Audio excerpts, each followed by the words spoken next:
Medusa's once beautiful hair turned into a writhing mass of venomous snakes. Her perfect features became twisted and contorted, and her eyes burned with a terrifying fire.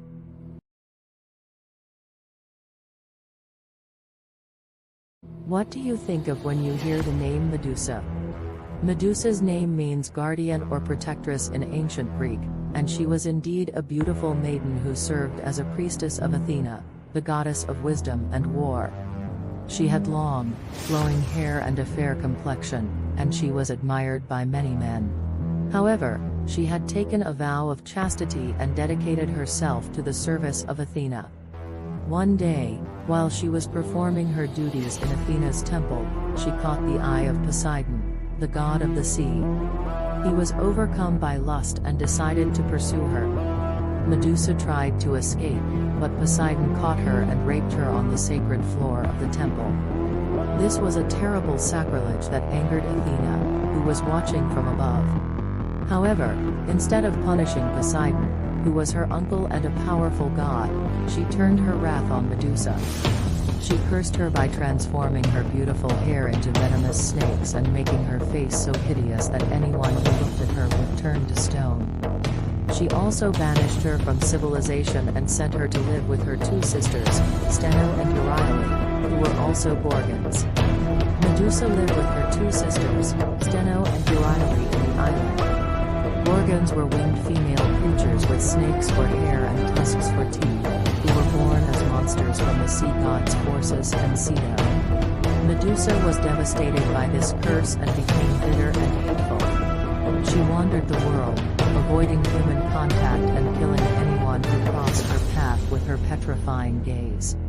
She also became pregnant by Poseidon and gave birth to two offspring: Pegasus, the winged horse, and Chrysaor, the golden sword. They sprang from her severed neck when she was killed by Perseus, the son of Zeus and Danae. Perseus was a hero who was sent on a quest to bring back the head of Medusa as a gift for King Polydectes of Seriphos, who wanted to marry his mother Danae.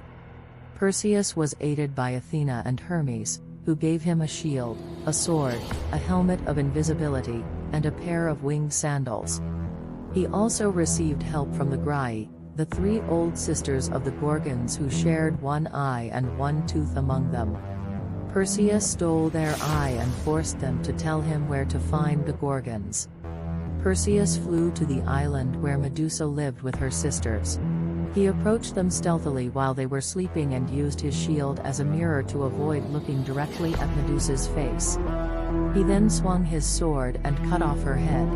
He quickly put it in a magic bag and flew away before the other Gorgons woke up and chased him.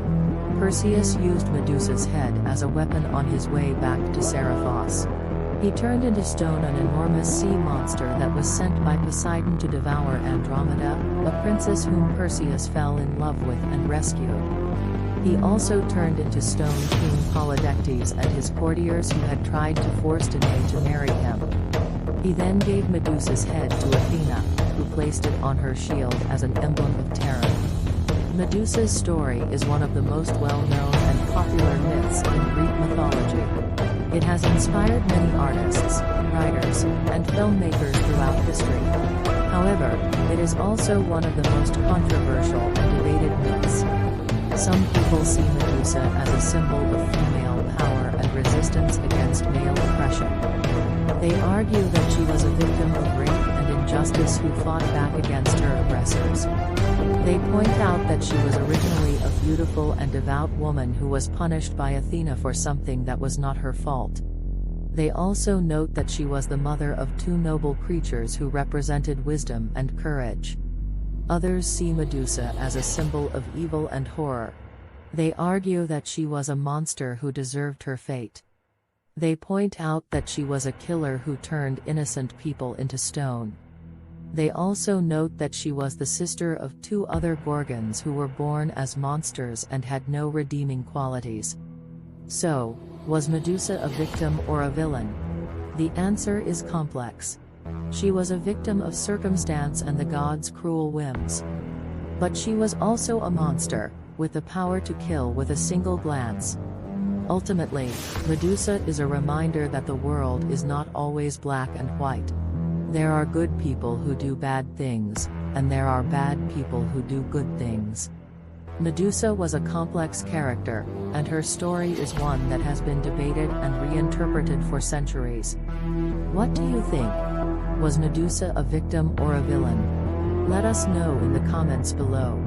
And don't forget to like, share, and subscribe to 101 Myth for more videos about the fascinating stories and characters of ancient myths. Thank you for watching, and see you next time.